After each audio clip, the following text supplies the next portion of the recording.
திருவண்ணாமலை மறுமலர்ச்சி திராவிட முன்னேற்ற கழகம் தெற்கு மாவட்டம் சார்பில் மாவட்ட செயல் வீரர்கள் கூட்டம் இன்று நடைபெற்றது. இந்த கூட்டத்தில் துரை வைகோ கலந்து கொண்டார்.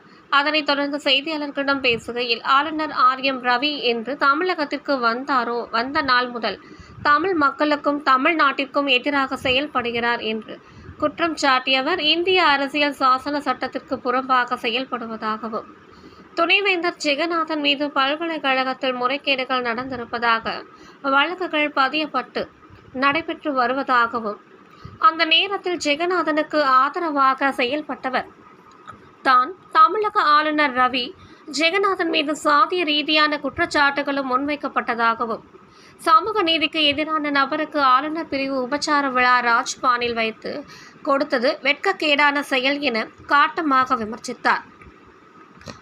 ஆளுநராக பொறுப்பேற்ற நாள் முதல் தினமும் சர்ச்சைக்குரிய செயல்களில் ஈடுபடுவதாகவும், ஒன்றிய அரசின் கைப்பாவையாக ஏஜென்ட்டாக ஆளுநர் ரவி செயல்படுவதாக விமர்சித்தார்.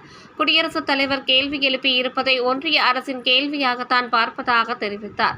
டாஸ்மாக் மேலாண்மை இயக்குநர் தொடர்புடைய இடங்களில் நடைபெறும் அமலாக்கத்துறை சோதனை குறித்து எழுப்பிய கேள்விக்கு பதிலளிக்க, அமலாக்கத்துறையின் புலனாய்வு முடிந்து அறிக்கை வந்த பிறகுதான் எதுவும் சொல்ல முடியும். அமலாக்கத்துறை சோதனை மற்றும் விசாரணை செய்ய உரிமை இருக்கிறது. OPS தேசிய ஜனநாயக கூட்டணியில் இருக்கிறாரா இல்லையா என்பது குறித்த கேள்வி அண்ணன் OPS இடமும் தேசிய ஜனநாயக கூட்டணியிடம்தான் கேட்க வேண்டும்.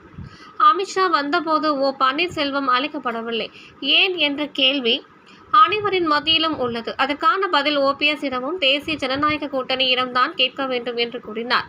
திமுக கூட்டணியில் அங்கம் வகிக்கும் மதிமுக 6 தொகுதிகளை சட்டமன்ற தேர்தலில் கேட்குமா, கூடுதலாக கேட்குமா என்ற கேள்விக்கு பதில் அளிக்கையில், 7 வருடத்திற்கு முன்பாக மதிமுக திமுகவோடு கூட்டணியில் இணைந்தது. அதன் நோக்கம் தமிழகத்தில் மதவாத சக்திகள் கால் ஊன்றக்கூடாது, அதற்கு நாம் இடம் கொடுக்க கூடாது என்ற ஒரே காரணத்திற்காகத்தான் மதிமுக திமுக தலைமையிலான கூட்டணியில் சேர்ந்து இருப்பதாகவும், நாடாளுமன்ற சட்டமன்ற தேர்தலில் சீட்டுகளின் எண்ணிக்கையில் சேரும் கட்சி அல்ல என தெரிவித்தார்.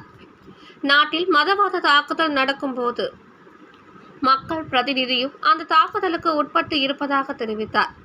தமிழக அரசு ஆட்சிக்கு வந்த நேரத்தில் கொரோனா 2வது அலையை சந்தித்தது. ஆட்சி பொறுப்பேற்றவுடன் பொருளாதார நெருக்கடி கடந்து கொரோனா நோய் தொற்றை கட்டுப்படுத்துவதற்கு ஓராண்டுகள் கடந்துவிட்டது. அதேபோல் மத்திய அரசுக்கு முறையாக மாநில அரசுக்கு நிதி கொடுப்பதில்லை. தமிழகத்திற்கு வர வேண்டிய திட்டங்கள் வருவது கிடையாது. ஆளுநர் RM ரவியை வைத்து தமிழகத்திற்கு இடைஞ்சலை கொடுப்பது, சட்டமன்றத்தில் நிறைவேற்றப்படும் மக்கள் நலத்திட்டங்களுக்கு ஒப்புதல் கொடுப்பதில்லை. எய்ம்ஸ் மருத்துவமனை இன்று வரை தமிழ்நாட்டுக்கு வரவில்லை. சென்னை மெட்ரோ திட்டத்தில் 20,000 கோடிக்கு மேல் நிதி கொடுக்கவில்லை. தமிழக அரசு அத்தனையும் கடந்து இயற்கை பேரிடர்களின் கடந்து தமிழக மக்களுக்கு ஒன்றிய அரசு நிதி கொடுக்காவிட்டாலும் தமிழக அரசு பேரிடர் உதவிகளை செய்திருப்பதாகவும், கடந்த 4 ஆண்டுகளில் தமிழக அரசு நன்றாக செயல்பட்டு இருப்பதாக தெரிவித்தார். அத்தனையும் கடந்து இந்தியாவிலேயே முதல் மாநிலமாக பொருளாதார வளர்ச்சியில் 9.69% விழுக்காடை பெற்று இருப்பதாக தெரிவித்தார். மொழிப்போர் வருவதற்கான காரணத்தை உருவாக்குவது ஒன்றிய அரசு என்று குற்றம் சாட்டினார்.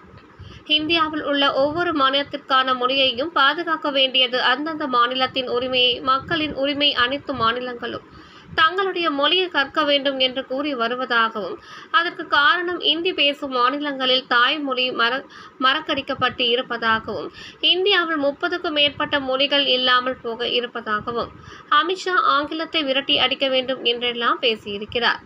தமிழக மாணவர்கள் முன்னேற்றத்திற்கு காரணம் ஆங்கில மொழிதான். ஆங்கில புலமையை வைத்துக்கொண்டு அனைத்து துறைகளிலும் தமிழக மாணவர்கள் ஆதிக்கம் செலுத்துகின்றனர். இதற்கு இருமொழி கொள்கைத்தான் காரணம். வட மாநிலங்களில் ஆங்கிலம் இந்தியாவில் இருக்கக்கூடாது என்றெல்லாம் வெளிப்படையாக பேசப்படுவதாகவும், தமிழகத்தில் மொழியை அரசியலாக்கவில்லை, மத்திய அரசு மொழியை அரசியலாக்குகிறது என்று குற்றம் சாட்டினார். உச்சநீதிமன்றத்துக்கு அதுவுமே குடியரசுத் தலைவருடைய இதா இருக்கிற எடுத்துக்க முடியாது. ஒன்றிய அரசாங்கம் குடியரசுத் தலைவர் மூலியமா இதை கொண்டு வர்றாங்க. அந்த உச்சநீதிமன்ற தீர்ப்பு, அதாவது 3 மாதங்களுக்கு மேல, அதாவது சட்டமன்றத்தில் நிறைவேற்றப்பட்ட மசோதாக்களுக்கு 3 மாசத்துக்கு மேல அவங்க அதுக்கு டைம் எடுத்துக்க கூடாதுன்னு சொல்ற அந்த தீர்ப்புக்கு இது பண்ணி கேள்வி கேட்டு இன்னைக்கு நம்மளுடைய குடியரசுத் தலைவர் மனு கொடுத்திருக்காங்க. மனு இல்ல, கோரிக்கை ஒரு இது மாதிரி எழுப்பியிருக்க, கேள்வி எழுப்பியிருக்கிறாங்க. அதுவே பாத்தீங்கன்னா ஒன்றிய அரசுடைய இதாக நம்ம பார்க்க முடியாது. டாஸ்மாக் குறி வைக்கப்பட்டு 2வது முறையாக இப்ப நீ நடந்துட்டு இருக்கு அமலாக்கத்துறை. அது நான் ஏற்கனவே சொல்லியிருக்கிறேன். டாஸ்மாக் பொறுத்த வரைக்கும் அமலாக்கத்துறை வந்து அவங்க ரெய்டு பண்ணிட்டு இருக்கிறாங்க. நிறைய அது விஷயமா வந்து முழுமையான அவங்களுடைய அறிக்கை, அமலாக்கத்துறையுடைய முழுமையான அறிக்கை வரட்டும். அவங்க இன்வெஸ்டிகேஷன்ல முடிச்சுட்டு அறிக்கை வரட்டும். அதை பத்தி சொல்ல முடியும். நம்ம அவங்களுக்கு உரிமை இருக்கு. எங்க வேணா போய் அதுக்குண்டான விசாரணையை மேற்கொள்றதோ சந்தேகத்தின் அடிப்படையில் இது பண்றதுக்கு அவங்களுக்கு உரிமை இருக்கு, அமலாக்கத்துறைக்கு, சிபிஐக்கு. ஆனா அந்த முடிஞ்சதுக்கு அப்புறம் அவங்களுடைய அறிக்கை என்ன, அவங்க ஃபைண்டிங்ஸ் இருக்கிற என்ன ஆவணங்கள் கைப்பற்றி இருக்கிறாங்க, என்ன முறைகேடு இருக்கு அவங்க கொடுக்கணும். அதை வச்சு நான் சொல்லலாம். தேசிய ஜனநாயக கூட்டணியில வந்து எடப்பாடி பழனிசாமி இப்ப வந்து அமித்ஷா இது நீங்க அவங்க கிட்ட தான் கேட்கணும். அண்ணன் ஓபிஎஸ் கிட்ட தான் நீங்க கேட்கணும். அவங்க தேசிய ஜனநாயக கூட்டணி கிட்ட தான் கேட்கணும். அதுல அங்கமா வகிக்கிற ஒரு நபர் அந்த நிகழ்வுக்கு அழைக்கப்படலை. அதுதான் உங்களுடைய கேள்வி, எல்லாருடைய கேள்வி. இதுக்குண்டான பதில் அண்ணன் ஓபிஎஸ் கிட்டயோ தேசிய ஜனநாயக கூட்டணியுடைய தலைமை கிட்ட தான் நீங்க கேட்கணும். நீங்க திமுக கூட்டணியில நீங்க இருக்கிறீங்க, இந்த வாட்டி அதிகமான சீட்டு கேட்பீங்களா இல்ல 6 சீட்டே கேட்பீங்களா? இல்ல, நாங்க 7 வருஷத்துக்கு முன்னாடி இந்த கூட்டணியில் சேர்ந்தோம். திமுக தலைமையிலான கூட்டணி. இப்போ அதை இந்தியா கூட்டணி நம்ம சொல்றோம். நம்ம அதை எந்த நோக்கத்துக்காண்டி மறுமலர்ச்சி திமுக இந்த கூட்டணியில் சேர்ந்ததுன்னா, பல முறை விளக்கத்தை நானும் சொல்லியிருக்கேன், தலைவர் வைகோ அவங்க சொல்லியிருக்கிறாங்க. என்னன்னா, தமிழ்நாட்டில் பொறுத்த வரைக்கும் மதவாத சக்திகள் காலூன்றக்கூடாது, அதுக்கு நம்ம இடம் கொடுத்துடக்கூடாதுங்கிற ஒரே காரணத்துக்காண்டி தான் மறுமலர்ச்சி திமுக இந்த திமுக தலைமையிலான கூட்டணியில சேர்ந்திருக்கு. கிட்டத்தட்ட 8வது வருஷமா அந்த கூட்டணி நாங்க நீடிச்சிட்டு இருக்கிறோம். நாங்க தொடர்ந்து நீடிப்போம். இது சீட்டுகள் சட்டமன்றமோ நாடாளுமன்ற அதைய சீட்டுகளின் எண்ணிக்கையின் அடிப்படையில் அந்த கூட்டணியில் கிடையாது. அது முதலே நாங்க சொல்லியிருக்கிறோம். நாங்க ஒரு இன்னைக்கு, அதாவது அண்ணா காலத்தில் இல்லாதது, கலைஞர் ஐயா அவங்க காலத்தில் இல்லாத ஒரு நெருக்கடி இன்னைக்கு தமிழ்நாட்டுக்கு வந்திருக்கு. இந்த மதவாத சக்திகளால உருவாக்கக்கூடிய கேடுகள் நீங்க வட மாநிலங்களை பார்க்கலாம். நீங்க வட மாநிலம் குறிப்பா நிறைய இந்த மாதிரி சிறுபான்மையினருக்கு எதிராக ஒரு பல சம்பவங்கள் நடந்துட்டு இருக்கு. இது போன்றது வந்து நம்முடைய தமிழ்நாட்டுக்கு வந்துடக்கூடாது. என்னைக்கு வந்தது கிடையாது. இப்போ வந்து ஒரு புதிய ஒரு அச்சுறுத்தல் இருக்கு.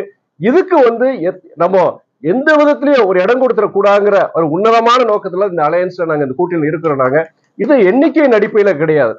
நாங்க எந்த ஒரு அரசியல் இயக்கம் பொறுத்த வரைக்குமே அவங்களுடைய வளர்ச்சி, அவங்க வந்து வளர்றதுக்கு உண்டான முயற்சிகள் எடுப்பாங்க. தேர்தல் காலங்களில் கூடுதல் சீட்டுகள் கேட்கறது அவங்களுடைய உரிமை இருக்கு. ஆனா வந்து பொறுத்த வரைக்கும் ஒரு பொதுநன்மையின் அடிப்படையில வந்து நாங்க இந்த கூட்டணியில் சேர்ந்திருக்கிறோம். அதனால அந்த எண்ணிக்கையின் மாத்திரம் வச்சு நாங்க முடிவில் இருக்காது. பாஜக ஒன்றிய அரசால் எம்பிக்களுக்கு பாதுகாப்பு இருக்குதுன்றீங்களா? ஒன்றிய அரசால் அரசுக்கு பாஜக அரசு நடந்துட்டு இருக்குது. இந்தியாவில் இருக்க எம்பிக்களுக்கு பாதுகாப்பு இருக்குங்க.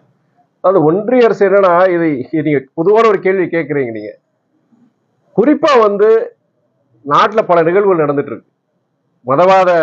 மதவாதத்தின் அடிப்படையில சில இடங்கள் தாக்குதல் நடக்குது. சாதாரண ஜனங்களுக்கு அந்த பிரச்சனை வருது. இன்ஃபேக்ட் வந்து நீங்க மணிப்பூர்ல உங்களுக்கு சம்பவம் தெரியும். உங்களுக்கு மணிப்பூர்ல பொறுத்த வரைக்கும் இன்னைக்கு பலாயிரக்கணக்கான பேர் வந்து இன்னைக்கு வந்து நிறைய பேர் இறந்துருக்காங்க. நூற்றுக்கணக்கான இறந்து போய் கிட்டத்தட்ட லட்சக்கணக்கான பேர் வீடு எல்லாம் போய் இன்னைக்கு அவ்வளவு மோசமா இருக்கு. இன்னைக்கு அந்த மோசமா தான் இருக்கு. அங்க பொறுத்த வரைக்கும் அங்க மணிப்பூர் மாநிலத்துல பொறுத்த வரைக்கும் அங்க இருக்கிற அமைச்சர்கள், நாடாளுமன்ற உறுப்பினர்களுக்கு அவங்க வீடுகளே எரிச்சிருக்கிறாங்க. நீங்க எந்த பொதுவான ஒரு கேள்வி இங்க இந்தியாவை பொறுத்த வரைக்கும்னா, இந்த மாதிரி ஒரு இனவாத மதவாத தாக்குதல்கள் எல்லா இடத்திலும் நடக்குது.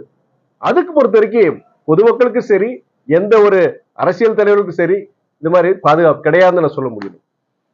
நீங்க பொதுவான கேள்வி கேட்டிருக்கிறீங்க. எனக்கு டக்குனு வந்தது என்ன, மணிப்பூர் சம்பவம் தான் வந்தது. பல இடங்கள் இந்த மாதிரி மதவாத தாக்குதல் நடக்கும்போது அவங்க வந்து யாரா இருந்தாலும் சரி, எம்எல்ஏ இருந்தாலும் சரி, எம்பியா இருந்தாலும் சரி, அமைச்சரா இருந்தாலும் சரி, அவங்களுக்கு அந்த தாக்குதல் உட்பட்டு இருக்கிறாங்க.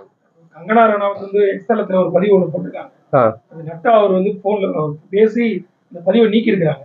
அதையும் கங்கனா ரனாவத் எம்பி அவங்களும் போட்டிருக்காங்க. அது என்னுடைய தனிப்பட்ட கருத்து. அதை வந்து நான் வந்து என்னுடைய பொது வழியில போட்டு தவறுன்னு சொல்லிட்டு அந்த அம்மாவே சொல்லியிருக்கிறாங்க. நான் படிச்சேன் காலையில. நம்மையாருக்கு பொறுத்த வரைக்குமே அரசியல் பொறுத்த வரைக்கும் பெரிய ஒரு ஞானம் கிடையாது. அவங்க வந்து ஒரு சினிமா ஒரு நட்சத்திரம், ஒரு உலக நட்சத்திரம், அதை பயன்படுத்திட்டு அவங்க வந்து அந்த இயக்கம் பயன்படுத்த நினைக்கிறது தவறு கிடையாது. அந்த இயக்கத்தோட உரிமை, அவங்க அரசியலுக்கு வர்றது அவங்களுடைய உரிமை.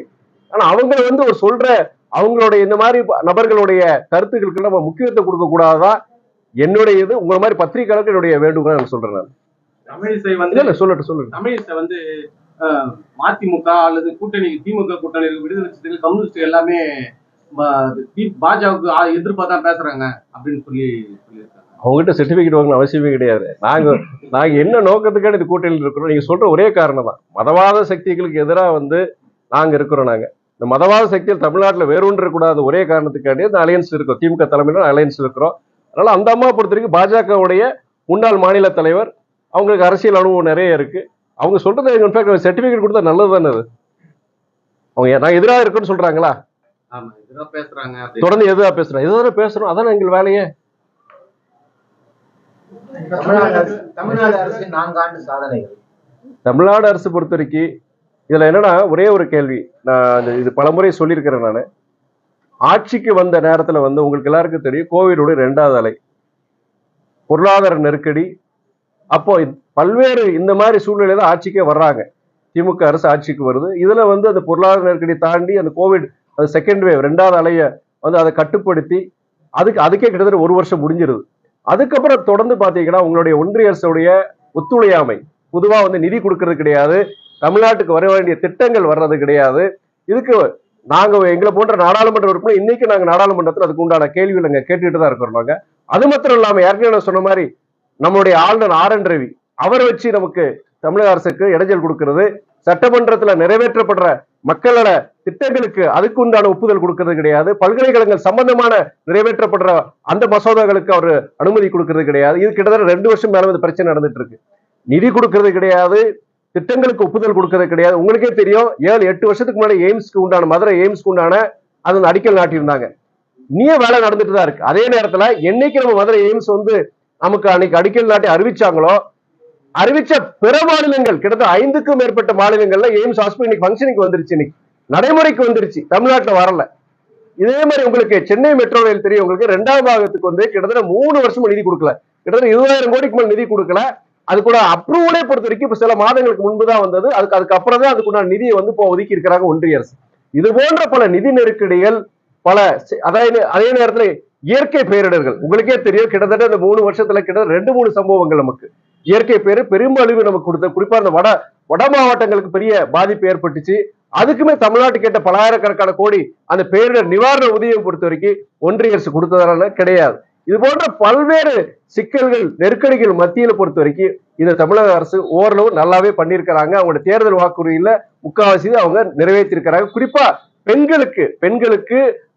பெண்களுக்கு ஒரு இது வாழ்வாதாரத்தை இது பண்ற மாதிரி நிறைய விஷயங்கள் கொடுத்துருக்கு. குறிப்பா நம்ம சொல்லணும்னா மாதம் 1000 ரூபாய் அந்த கலைஞர் மகளிர் உரிமை திட்டமா இருக்கட்டும், இல்ல சாதாரண வீட்டு பசங்க இன்னைக்கு மாணவரா இருக்கட்டும் மாணவியரா இருக்கட்டும் அரசு பள்ளியில படிக்கிறவங்களுக்கு வந்து மாதம் அதாவது உயர்கல்வியை ஊக்குவிக்கிறதுக்காண்டி அந்த தமிழ் புதல்வன் திட்டம், புதுமை பெண் திட்டம், இது போன்ற திட்டம், மக்களை தேடி மருத்துவம், இல்லம் தேடி கல்வி, இது போன்ற இது சிறப்பான திட்டங்கள் அடித்தட்டு ஜனங்களுக்கு பயன்படுற மாதிரி, குறிப்பா பெண்களுக்கு பயன்படுற மாதிரி நிறைய திட்டங்கள் அறிவிச்சிருக்கிறாங்க, கொடுத்திருக்காங்க. இந்த பொருளாதார நெருக்கடிக்கு மத்தியிலே கொடுத்திருக்கிறாங்க. அதனால வந்து என்னன்னா அதே நேரத்துல வந்து தமிழ்நாட்டுல பொறுத்த வரைக்கும் ஒரு கடந்த 10 வருடங்கள் அதிமுக ஆட்சியில சில பிரச்சனை இருந்தது, பொருளாதார வளர்ச்சி எதுவும் அடையல. இன்னைக்கு வந்து இந்தியாவிலேயே 9.69 விழுக்காடு பொருளாதார வளர்ச்சி பற்றி இந்தியாவிலேயே முதல் மாநிலமாக மகாராஷ்டிராவோட அதிகமா பொருளாதார வளர்ச்சி போன வருஷம் 9.69% நம்ம பெற்றிருக்கிறோம். நம்ம கிட்டத்தட்ட 10 லட்சம் கோடிக்கு மேல முதலீடுகள், புரிந்துணர்வு ஒப்பந்தங்கள் முதலீடுகள் இங்க கொண்டு வந்திருக்கிறாங்க. கிட்டத்தட்ட அதன் மூலியமாக அந்த அந்த முதலீடுகள் மூலியமா நிறைய வேலை வாய்ப்புகள், குறிப்பா இளைஞர்களுக்கு வேலை வாய்ப்புகள் உருவாக்கி இருக்கிறாங்க. ஒட்டுமொத்தத்துல பார்க்கும்போது இந்த பல சிக்கல்கள் மத்தியில தமிழக அரசு பொறுத்த வரைக்கும் ஒரு முடிஞ்ச வரைக்கும் அவங்க நம்ம முதலமைச்சர் அண்ணன் தளபதி அவங்க நல்லாதான் செஞ்சிருக்காங்கன்னு நான் சொல்ல முடியல. மகாராஷ்டிரா மாநிலத்துல மராத்தி பேச சொல்லி ஒரு மாணவியை வந்து வற்புறுத்தும் வீடியோ சமூக வலைதளத்தில் வந்து வைரல் ஆயிட்டு இருக்கு. இதை நீங்க எப்படி பாக்குறீங்க? மீண்டும் மொழிப்போர் வந்து தொடங்குவதற்கான சாத்தியக்கூறுகள் இருக்கா? இல்ல, அந்த மொழிப்போர் வர்றதுக்கு காரணம் வந்து பாத்தீங்கன்னா ஒன்றிய அரசா இருக்கு. அந்த காரணத்தை உருவாக்குறாங்க. நீங்க வந்து ஒவ்வொரு மாநிலத்துக்கு உண்டான மொழியை வந்து பாதுகாக்க வேண்டியது அந்த மக்களுடைய அது உரிமை, அந்த அரசாங்கங்களுடைய உரிமை, மாநில அரசாங்கங்களுடைய உரிமை. நீங்க மகாராஷ்டிரால நீங்க மராத்திய கட்டாயம் சொல்றாங்க, பக்கத்துல கர்நாடகால பாத்தீங்கன்னா கன்னடா கட்டாயம் சொல்றாங்க. கட்டாயம் நம்ம தமிழ்நாடு சொல்றோம், தமிழ்நாட்டில் இருக்க குறைஞ்சபட்சம் தமிழை தெரிஞ்சிருக்குன்னு சொல்றோம். நம்ம அரசு நம்ம பள்ளிகளை பொறுத்த வரைக்கும் ஸ்கூல்ஸ்ல வந்து உங்களுக்கு கண்டிப்பா வந்து தமிழ் வந்து மேண்டேட்டரியா இருக்கணும்னு சொல்லி சொல்றோம். எல்லா மாநிலங்களும் அந்த இதை கொண்டு வராங்க. அதுக்கு காரணம்னா ஒரு அச்சுறுத்தல். இன்னைக்கு நீங்க ஹிந்தி ஹாட்லேண்ட் போயிருங்க, நீங்க ஹிந்தி பிரதானமா பேசுற மாநிலங்கள் நீங்க போனீங்கன்னா அங்க இருக்கிற அந்த மாநிலத்தினுடைய தாய்மொழிகள் பொறுத்திருக்கு இன்னைக்கு எல்லாம் மறந்துட்டாங்க, எழுத்து வடிவத்திலே கிடையாது. அது மாதிரி ஏகப்பட்ட 20-30க்கும் மேற்பட்ட மொழிகளே இன்னைக்கு இல்லாம போயிருச்சு. அதாவது ஹிந்தி பிரதானமா பேசக்கூடிய மாநிலங்கள்ல அந்த மாநிலங்கள் அந்த பகுதியில பேசக்கூடிய அந்த மொழிகள் பொறுத்திருக்கு காணாமே போயிருச்சு. இந்த அச்சுறுத்தல் பொறுத்த வரைக்கும் பிற மொழிகள் தமிழா இருக்கட்டும், வங்காளமா இருக்கட்டும், இல்லாட்டி கன்னடாவா இருக்கட்டும், இல்ல தெலுங்கா இருக்கட்டும், இது போன்ற மாநிலங்களுக்கு அந்த அச்சுறுத்தல் வருது. காலப்போக்கில் என்னன்னா இந்த ஹிந்தி வந்து இதுதான் பிரதான மொழி, அலுவல் மொழி அப்படின்னு சொல்லும் போது ஆங்கிலம் கிடையாது, இப்போ ஆங்கிலத்தையும் கூடாதுன்னு சொல்றாங்க. இப்போ அப்படின்னு வரும்போது என்னன்னா நம்மளுடைய அந்தந்த மாநிலத்துடைய தாய்மொழிகள் பொறுத்த வரைக்கும் அதுக்கு வந்து மறக்கிறதுக்கு ஒரு வாய்ப்புகள் இருக்கு. அது ஒரு அச்சுறுத்தல், ஒரு பயம். அதனால வந்து இன்னைக்கு பிற இயக்கங்கள் அந்தந்த மாநிலங்களை வந்து அது ஒரு போராட்டமா நடத்துறாங்க. இதுக்கு காரணம் ஒன்றிய அரசு சொல்ல முடியும். இன்னொரு முக்கியமான பல இடங்கள்ல சொல்றது வந்து நீங்க மாநில மொழிகள் விட்டுருங்க. இன்னைக்கு நம்ம தமிழ்நாட்டை எடுத்துக்கிட்டீங்கன்னா நம்மளுடைய மாணவர்கள் இன்னைக்கு முன்னேற்றத்துக்கு முக்கியமான காரணம் என்னன்னு சொன்னீங்கன்னா ஆங்கில புலமை. இன்னைக்கு நம்ம பசங்க இன்னைக்கு திருவண்ணாமலையா இருக்கட்டும், இல்லாட்டி எந்த தமிழ்நாடு பட்டி தொட்டிகள் போக பசங்களுக்கு ஓரளவு ஆங்கிலம் தெரியுது. இந்த ஆங்கில புலமை வச்சுட்டு இன்னைக்கு வெளிநாடுகள்ல பல சாஃப்ட்வேர் மாத்திரம் கிடையாதுங்க, நிறைய இண்டஸ்ட்ரீஸ்ல மருத்துவத்துறை, வர்த்தகம் எல்லாத்திலயும் நம்முடைய தமிழக இளைஞர்கள் ஒரு ஆதிக்கம் செலுத்துறாங்கன்னா அதற்கு முக்கியமான காரணம் ஆங்கிலம். ஆங்கிலம் எப்படி வந்தது? நம்மளுடைய இருமொழி கொள்கையில தான் வந்தது. இது வந்து என்னன்னா இப்ப ஆங்கிலமே கூடாதுன்னு சொல்றாங்க பாஜக கட்சிக்காரங்க. நீங்க இங்க சொல்லல, இங்க சொன்ன பிரச்சனை ஆயிரும். நீங்க வட மாநிலங்கள் போனீங்கன்னா அங்க பிரச்சாரமே என்னன்னா ஆங்கிலம் வந்து ஒரு அந்நிய மொழி, இது வந்து ஆங்கிலேயர்களுடைய மொழி, இது நம்ம வந்து இந்தியா அதை பின்பற்றிட்டு இருக்கிறோம், ஆங்கிலமே இருக்கக்கூடாதுங்க, ஆங்கிலம் வந்து இந்தியாவில் இருக்கக்கூடாதுன்னு சொல்லி பிரச்சாரத்தை பாஜக தலைவர், குறிப்பா அவரு நம்முடைய உள்துறை அமைச்சர் அமித்ஷா அவங்களே பல இடத்துல பேசியிருக்கிறார், வெளிப்படையா பேசியிருக்கிறார். ஆங்கிலம் வந்து இந்தியாவை விட்டு துரத்தணும்னு பேசுறாரு. ஆங்கிலம் இருந்ததா இன்னைக்கு உலக தொடர்பு மொழி அதுதான். இன்னைக்கு நம்ம பசங்க யோசிச்சு பாருங்க, நம்ம தமிழ்நாட்டு பசங்களுக்கு ஆங்கிலம் இல்லைன்னு வச்சுக்கோங்க, உத்தரப்பிரதேஷ்காரையும் பீகார் மாதிரியும் நம்மளுக்கு ஆங்கிலம் இல்லாம இருந்துச்சுன்னா என்ன நிலைமைன்னு யோசிச்சு பாருங்க. இதுதான் நான் சொல்றேன். மொழி இது வந்து பொறுத்த வரைக்கும் நம்ம தமிழ் மொழி மாத்திரம் கிடையாது, நம்ம மொழியோடு வந்து அரசியல் ஆக்கல, அவங்க அரசியலா கொண்டு வராங்க. அதான் என்னுடைய விளக்கமா இருக்கு. தமிழகம் கொலைக்காடாக மாறிடுச்சுன்னு சொல்லி பாஜக இவர் சொல்லியிருக்கிறாருன்னா அவங்களுடைய இது என்னன்னா கிரைம் ரேட் ஜாஸ்தியா இருக்குன்னு சொல்றாங்க. கிரைம் ரேட், அது குறிப்பா பெண்களுக்கு எதிரான குற்றங்கள்லாம் தமிழ்நாடு ஜாஸ்தியா இருக்குன்னு சொல்லிட்டு எதிர்கட்சிகள் நம்முடைய பாஜக தலைவர் சொல்றாங்க. ஒன்னே ஒண்ணு நான் சொல்றேன், நேஷனல் கிரைம் ரெக்கார்ட்ஸ் பியூரோ போங்க, நீங்க NCRB டேட்டா எடுங்க. நீங்க அது ஒன்றிய அரசு கட்டுப்பாட்டுக்குள்ள இருக்கிற ஒரு ஸ்தாபனம், அது அவங்களுடைய டேட்டா போய் பாருங்க. இந்தியாவிலேயே அதிகம் குற்றங்கள், குறிப்பா பெண்களுக்கு எதிராக குற்றங்கள் நடக்கிற மாநிலங்கள் பாத்தீங்கன்னா பாஜக ஆள்கின்ற மாநிலங்கள் உத்தரப்பிரதேஷ், நீங்க உத்தரப்பிரதேஷ், ராஜஸ்தான், பீகார், இது போன்ற பாஜக ஆள்கின்ற மாநிலங்கள் தான் குற்றங்கள் ஜாஸ்தியா இருக்கு. தமிழ்நாட்டில் இன்ஃபேக்ட் நீங்க சென்னை எடுத்துக்கிட்டீங்கன்னா மோஸ்ட் சேஃபஸ்ட் மெட்ரோங்கிறது வந்து அந்த NCRB குறிப்புகளே இருக்கு, டேட்டாலேயே சொல்லுது. தமிழ்நாட்டில் பொறுத்தவரைக்கும் குற்றங்கள் நடக்கன்னு சொல்லல, இங்கே நடக்கதான் செய்யுது. ஆனா குற்றத்துக்கான காரணங்கள், அந்த குற்றம் யார் செஞ்சிருக்காங்கன்னு சொல்லிட்டு 24 மணி நேரம் 48 மணி நேரம் அந்த குற்றவாளிகளை கண்டுபிடிச்சிடறாங்க, அதுக்குண்டான FIR பதிவு செய்யப்படுது. இது பொறுத்த வரைக்கும் நீங்க வட மாநிலங்கள்ல அது கிடையாது. உங்களுக்கு நீங்க டேட்டாவை பாருங்க, நீங்க லாஸ்ட் 3 இயர்ஸ் பொறுத்த வரைக்கும் எந்த மாநிலங்கள்ல வந்து நீங்க குற்றங்கள் நடந்திருக்கு, குற்றங்கள் ஜாஸ்தியா நடந்திருக்கு, பெண்களுக்கு எதிரான குற்றங்கள் நடக்கு, எந்தெந்த சென்னை மாதிரி மாநகராட்சிகள், கோயம்புத்தூர், மதுரையில எவ்வளவு குற்றங்கள், இதே இது பாஜக ஆள்கின்ற உத்தரப்பிரதேசில் இருக்கிற, ராஜஸ்தான்ல இருக்கிற, அங்க இருக்கிற மாநகராட்சிகள் குற்றங்களுடைய சதவீதத்தை பாருங்க. நீங்க ஒப்புதல் பண்ணாலே தெரிஞ்சு. இதை போய் முதல்ல அவர் அண்ணன் நயினார் நாகேந்திரன் பார்க்க, நல்லா படிச்சவர் தான், இல்ல விவரம் தெரிஞ்சவர் தான் அண்ணன், அவரவே இதையே பார்க்க சொல்லுங்க, பார்த்துட்டு அப்புறம் பேசட்டும் அவர்.